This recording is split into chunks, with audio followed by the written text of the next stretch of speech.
Court vis-a-vis a petition that was filed over the attack on Suvendu Adhikari's convoy in the state of West Bengal. It had challenged the Calcutta High Court order which had directed the state government to utilize central armed police forces in Murshidabad and other border districts to prevent the recurrence of violence. The NIA had later taken over that particular probe as well, and that was also upheld by the High Court. Now, in that particular order, the High Court had noted that the repeated incidents and recurrence of violence in Murshidabad were certainly worrisome, and they called for immediate and effective measures to protect the residents of Murshidabad. The High Court had also raised concern over the restoration of normalcy and the protection of citizens in the area, and it had also directed the SP and the DMs there in Murshidabad to ensure that law and order was indeed preserved. Let me go across to my colleague Harish now for more on this. Harish, take us through the background of the petition, because this was an appeal essentially to the Supreme Court on the part of the ruling TMC against the High Court order in the backdrop of incidents that had taken place in Murshidabad as well. Tell us about what transpired.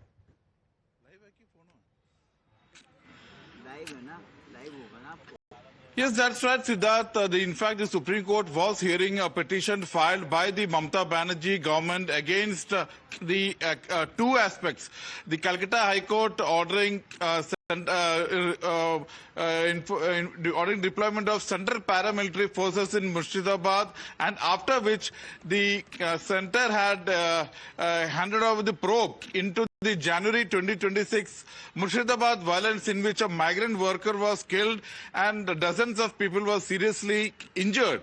The Supreme Court has for the time being refused to interfere with the NIA probe, but has asked NIA to submit a report in a sealed cover in the High Court justifying invocation of UAPA in this matter, in saying that the Supreme Court said you have to furnish material to show that there was economic blockade, like stoppage of essential goods and services, and also massive destruction of public property, which are key ingredients for invoking the UAPA. But a big takeaway, the Supreme Court has refused to interfere with the NIA probe. The Supreme Court made a very significant remark, like every emotional outburst cannot be packaged as a threat to economic security. Saying so, the Supreme Court has asked NIA to submit in a sealed cover to High Court material collected to show that there was attack on economic security, like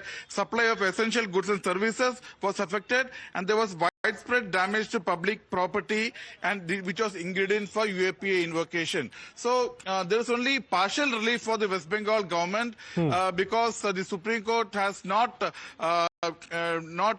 scrapped the center's decision to go for a NIA probe. Remember, the High Court had ordered deployment of central paramilitary forces in Murshidabad, saying that the situation should not escalate, and there was widespread damage to public property, and also several people were injured. So the Supreme Court has, for the time being, refused to interfere with the NIA probe, but has asked NIA to submit in a sealed cover the centers justifying NIA probe, saying that you should prove that UAPA offences were prevalent and was happening in Murshidabad. All right, many thanks for the update that you've given us about what happened in the Supreme Court pertaining to this matter, Harish.